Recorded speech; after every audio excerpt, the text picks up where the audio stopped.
안녕하세요. 주식의 소리의 애소리입니다.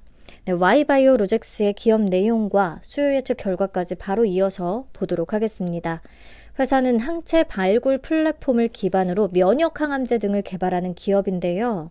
이 면역 항암제는 큐로셀 때 앞서서 설명을 드렸었죠.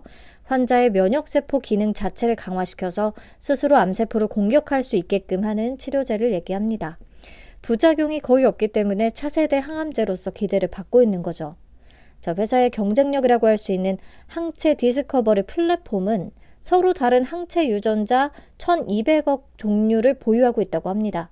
그러니까 거의 모든 항원에 대한 항체 유전자를 다 보유하고 있는 것과 마찬가지라고 하더라고요. 그렇다면 이것을 면역 항암제 개발에 어떤 식으로 활용을 할 수가 있느냐?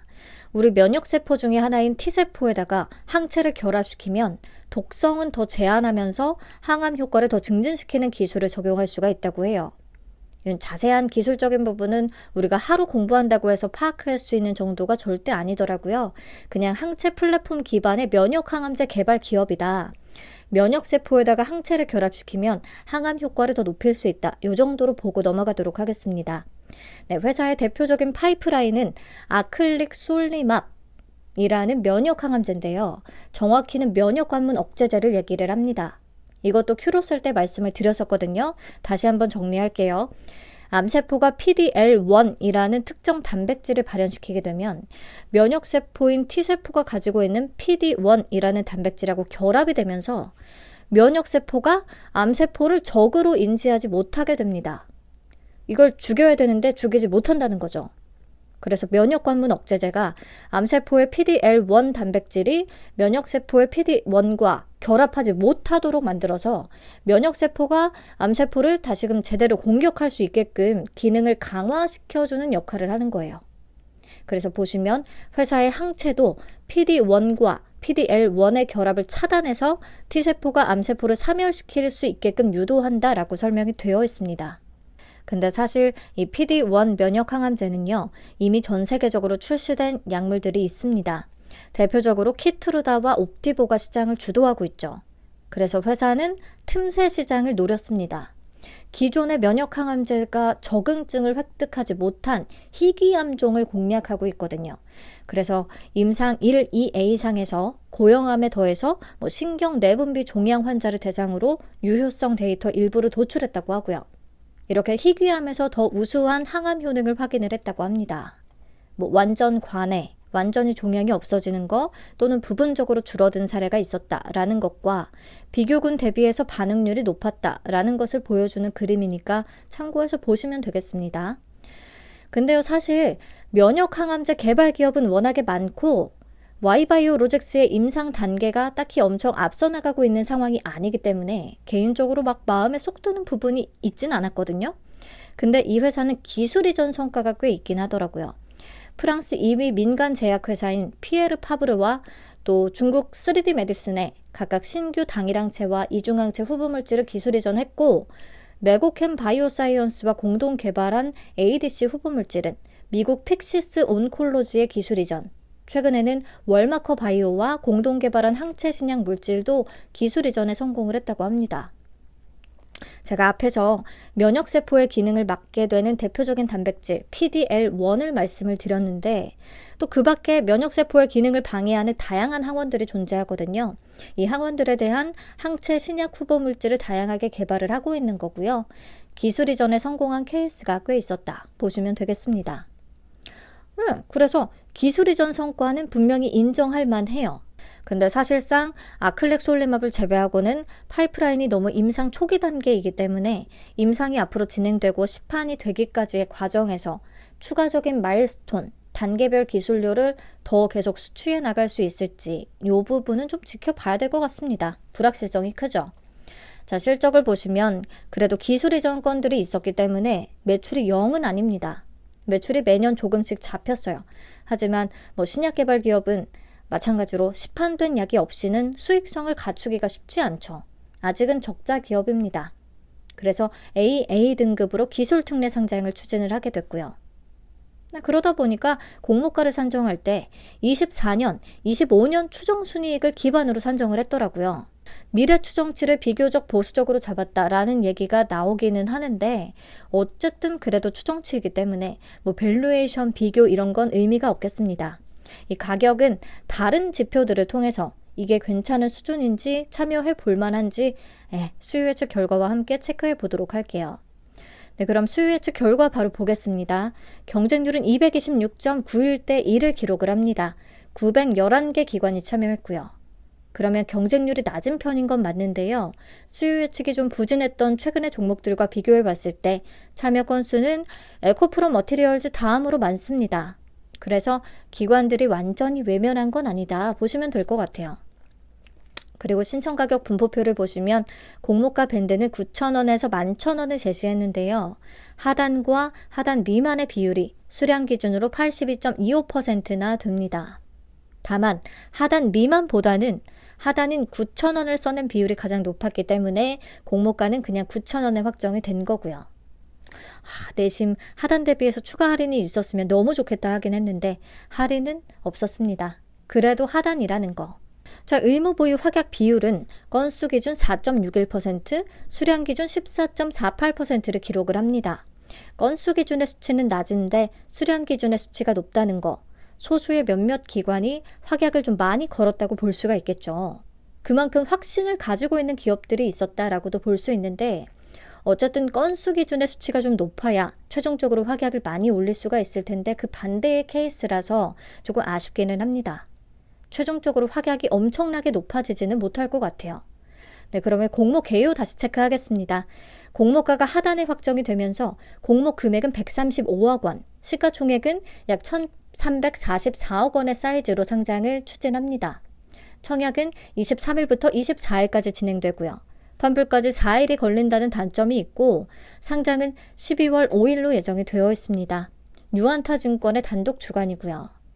자, 신주머지 100%로 진행되고요. 우리사주 조합에는 4.67%를 배정을 했는데 직원 52명 기준 1인당 평균 배정 금액은 약 1,200만 원 정도가 됩니다. 미달 가능성은 낮다고 보고요. 자, 상장일에 유통 가능한 물량을 보면 29.51% 정도가 되거든요. 벤처금융과 전문 투자자가 2.34%, 기타 기존 주주가 0.61%, 기타 소액 주주가 16.99%, 공모 주주가 9.58%를 차지합니다. 그래서 기존 주주의 비율이 19.93% 정도 조금 높긴 하고요. 그래도 금액으로 전체 다 계산하면 약 397억 원, 300억 원 후반대이기는 하지만 아슬아슬 300억 원대 세이프입니다. 최종 확약을 적용하면 조금 더 줄일 수가 있겠죠. 그러고 보니까요. 박영우 대표를 포함한 배우자와 친족 등의 특수 관계인들이 자발적 보호예수 4년을 추가로 설정을 해서 5년 동안 매각이 제한되더라고요. 그만큼 자신감과 믿음의 표현으로 볼 수도 있겠고요. 또 상장 후에 주가 안정을 위해서 그래도 애썼다라고 볼 수 있는 대목이라고는 생각을 합니다. 아무튼 기존 주주 중에 비중이 가장 높은 건 보시면 기타 소액 주주들이에요. 그렇죠? 이게 장외에서 거래가 꽤 이루어졌던 종목이거든요. 그래서 38 커뮤니케이션을 참고해서 우선 보시면 사상 최저가는 9,500원, 사상 최고가는 43,750원으로 추정이 되고 있습니다. 현재가는 13,800원 정도. 그러니까 사상 최저가가 공모가인 9,000원보다 높기 때문에 장외에서 거래한 대부분의 기존 주주는 공모가보다 높은 가격에 거래했을 가능성이 높다라는 것이 좀 수익을 기대하게끔 하는 포인트가 되겠습니다. 증권 플러스 비상장 사이트에서 확인을 해봐도 마찬가지예요. 대부분 9,000원 위에서 거래가 성사됐을 것으로 추정이 됩니다. 그리고 최근 거래 내역은 11월 21일 13시 기준 13,200원에 20주 거래됐더라고요. 그래서 13,000원 위에서 거래가 이루어지고 있다라는 거 확인하면 되겠고요. 13,000원 기준 공모가 9,000원과의 괴리율은 44% 정도가 되겠습니다. 네, 그리고 회사의 제3자 배정 유상증자 발행가액도 한번 따로 체크를 해봤어요. 2015년에서 2016년 상반기까지는 공모가 대비해서 낮은 가격에 발행이 되긴 했거든요. 근데 2016년 12월 발행가액은 10,000원, 2018년에는 16,250원, 2020년에는 16,950원 이랬더라고요. 그래서 공모가보다 높은 수준에 투자한 기관들도 꽤 있을 거라는 부분, 이것 또한 수익 가능성을 챙겨볼 수 있는 포인트가 될 수 있겠죠. 네, 상장일에 유통 가능한 물량은 이 정도 보고요. 추가로 좀 체크해야 되는 부분이 미전환 전환 우선주가 있어요. 전환권을 행사하게 되면 우선주를 보통주로 전환해서 받을 수가 있다는 거죠. 공모가가 하단에 확정이 되면서 리픽싱 조건에 따라서 전환 가격이 좀 내려가긴 했습니다. 공모가의 80%인 7,200원으로. 그래서 전환권이 행사되면 추가로 발행하게 될 보통주는 총 106만 2,493주가 존재한다. 상장 예정 주식 총수의 7.12% 수준입니다. 요거 체크해야 되고요. 그리고 미행사 주식 매수 선택권도 103만 9,310주가 존재하는데 이 중에서 행사 기간이 도래한 수량은 17만 5,310주입니다. 상장 주식 총수의 1.17% 수준. 근데 또 제가 보니까요. 요것들의 행사 가격이 1,250원, 1,088원 요렇더라고요. 그러니까 공모가 9,000원보다 높은 거죠. 오히려. 그래서 바로 행사하고 물량이 출회될 위험이 크진 않다. 그리고 스톡옵션 행사가가 공모가보다도 오히려 높다고 하니까 공모가 9,000원은 꽤 매력적일 수도 있겠다라는 생각을 했습니다. 네, 그러면 수요 예측 결과는 화면 보시면서 이렇게 정리를 좀 직접 해주시고요. 제약 바이오 공모주 얘기를 다시 한번 해볼게요. 최근 흐름을 봤을 때 큐로셀까지 포함해서 공모가가 하단 대비 추가 할인이 이루어진 경우 수익 구간이 안 나온 케이스는 없었어요. 그리고 최근에 Y바이오로직스처럼 그냥 하단에 확정이 됐던 게 큐리옥스 바이오시스템즈랑 파로스 아이바이오가 있었는데요. 파로스 아이바이오는 ALT랑 상장일이 겹치면서 상장일의 손해가 꽤 컸던 반면에 큐리옥스는 코츠 테크놀로지, 스펙 2개 동시 상장이었음에도 불구하고 고가 기준 128%를 찍는 기염을 토했었죠. 자, 조건만 놓고 보시면 Y바이오로직스가 큐리옥스랑 사이즈가 딱 비슷하거든요. 그래서 Y바이오가 지금 스펙들하고 동시 상장 일정으로 잡힌다고 해도 스펙들이랑 붙는 것이기 때문에 어쩌면 큐리옥스처럼 좀 잘 가줄 수도 있다라는 것을 데이터상으로는 확인을 해볼 수가 있었습니다. 네, 그리고 제가 바이오 성공 공식이라고 얘기하는 것들이 있었잖아요. 수요 예측 결과가 부진할 때는 공모가가 밴드 하단 대비 추가 할인이 이루어지고 기존 주주의 투자 단가가 공모가보다 오히려 높으며 또 프리 IPO 밸류가 공모가 기준의 시총보다 더 높았다면 수익을 줄 가능성이 매우 커진다라고요. 당연히 100% 모든 종목에 다 적용이 되는 건 아닐 겁니다. 다만 확률이 높아요, 분명히. 자, 이 공식에 대입을 해봤을 때 Y바이오로직스는 밴드 하단 대비해서 추가 할인은 없습니다. 기존 주주의 투자 단가는 상당수가 공모가보다 높은 가격에 산 것 같아서 요거는 매우 긍정적일 수 있다고 보고요. 프리 IPO 밸류는 약 980억 원이거든요. 그러면 시가총액 1,344억 원에 비해서 낮긴 해요. 근데 시리즈 D 투자 시에 책정이 됐던 밸류, 가장 최근 투자 시에 책정됐던 밸류는 또 약 1,800억 원이었다고 하거든요. 그러면 그 당시보다는 공모가 기준의 시총이 더 낮은 상태입니다. 그래서 공식에서 벗어나는 부분이 약간 있기는 한데 그거는 6개월 환매 청구권이 또 커버해 줄 수 있지 않나라는 생각이 살짝 듭니다. 판매 청구권이 있기 때문에 만약 상장 후에 주가가 공모가 대비해서 10% 넘게 빠진다고 하더라도 우리는 공모가의 90% 가격으로 주관사에 다시 사가주세요 라고 환매를 청구할 수가 있거든요. 즉 손실을 10%로 딱 제한시킬 수 있다는 측면에서 너무 고마운 안전장치가 하나 부착이 된 거죠. 네, 환매 청구권은 배정받은 계좌에서 주식을 출고하면 권리가 소멸되기 때문에 가족 계좌 몰아받기나 타사 대체 출고하시면 안 됩니다. 청약한 계좌에 배정을 받은 뒤에 그대로 두시는 게 좋아요. 요 주의사항만 체크를 하시면 되겠습니다. 자, 환매 청구권의 힘이 분명히 존재한다고 보는 이유 중에 하나가 가장 최근의 파로스 아이바이오의 사례입니다. 앞에서 얘기했었잖아요. 최근 제약바이오 중에서 상장일에 유일하게 손실이 났던 게 파로스 아이바이오라고요. 근데 차트를 보시면요. 상장 2일차, 3일차 연속 상한가를 치더니 계속 쭉쭉쭉 올라서 빠르게 공모가를 회복하고 넘어서는 흐름이 나와줬습니다.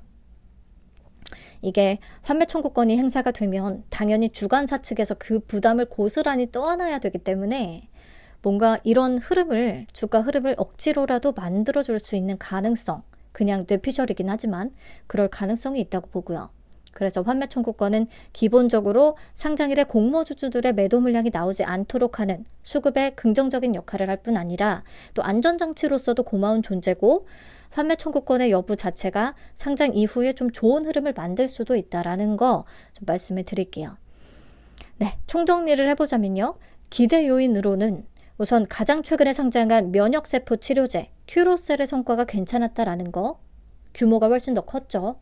그리고 상당수 기존 주주의 투자 단가가 공모가보다 높은 것으로 추정이 된다는 거, 2016년 12월 이후에 실시된 제3자 배정 유상증자의 발행가액이 10,000원보다 비싸다는 거, 그리고 시리즈 D 당시에 책정된 밸류는 공모가 기준의 시가총액보다 높다는 거, 또 공모가가 10,000원 미만이고 유통가는 금액이 300억 원대라 요즘 같은 수급에서는 사이즈가 괜찮다는 거, 그리고 장외 시장에서 지금 13,000원 위에서 거래가 형성이 됐다는 거, 무엇보다 환매 청구권 6개월짜리가 붙어 있다는 거, 그래서 수익을 좀 기대하게끔 하는 요인이 생각보다는 많습니다. 다만 수요 예측 결과가 기본적으로 부진하고 환불까지 4일이 걸리고 교보 스펙 15호, 삼성 스펙 9호랑 상장 일정이 또 겹칠 수 있다는 리스크가 있기 때문에 좀 따져볼 필요는 있겠습니다. 보시면 청약 일정이 어차피 겹치잖아요. 그래서 작은 배분이 필요하거든요. 교보 15호 스펙이 특히나 사이즈가 70억 원 규모로 작기 때문에 저는 비례까지 참여하려고 해요. 만약에 Y바이오로직스에 풀 청약을 한다고 하더라도 청약 한도가 워낙에 낮기 때문에 비례 자금이 많이 남을 수밖에 없거든요. 그 자금은 교보 15호 스펙 비례에 참여할 겁니다. 그리고 삼성 스펙 8호는 200억 원 규모로 덩치가 있는데 상장일이 어떻게 정해지는지 보고 판단을 해야 될 것 같아요. 그러면 배정 물량과 청약 한도 보시죠. 뉴안타증권에 37만 5천 주가 배정이 됐고요. 균등 물량은 18만 7,500주가 되겠습니다. 청약 수수료 3,000원이나 받는 나쁜 증권사고요. 계좌는 22일까지 만들어야 참여 가능합니다. 뉴안타에서 별다른 거래가 없었다고 하면 일반 B등급에 해당할 거거든요. 9,000주까지 청약 가능하고 증거금 4,050만 원밖에 안 됩니다. 한도가 또 엄청 낮아요. 그리고 최소 청약 수량은 10주, 증거금 4만 5천 원 필요하고요. 자, 그러면 과연 균등만 참여했을 때 몇 주를 받을 수 있을까? 최근 CG트로닉스에 13만 3,600건이 참여했었거든요. 근데 이번에는 수요 예측 결과가 좋은 종목이 아니기 때문에 9만 건을 잡았습니다. 그러면 균등 배정 수량은 2.08주가 되겠고요. 2주에서 3주까지 좀 생각을 해볼 수가 있을 것 같아요. 증거금은 1.3조 원 정도를 잡아봤고요. 그러면 비례 경쟁률은 1,541대 1 정도를 예상을 합니다. 비례 한 주를 안정적으로 받기 위해 필요한 증거금은 720만 원 정도. 그러면 9,000주 풀청약했을 때 균등은 2주, 비례는 6주까지 받았다고 치고요. 배정 금액은 7만 2천 원이 되겠죠. 30% 오르면 기대 수익은 2만 1,600원, 50% 오르면 3만 6천 원 정도. 4일치 파킹 이자가 약 13,510원이라서 실익이 크기는 좀 어렵겠습니다. 한도가 워낙에 낮다 보니까 이거는 좀 생각을 하고 참여를 결정을 해야겠네요. 다 제 예상치이기 때문에 청약일에 보면서 정확하게 고민을 해야 됩니다. 오늘 영상은 여기서 마칠게요. 길어졌네요. 내일 뵙겠습니다. 감사합니다. 안녕.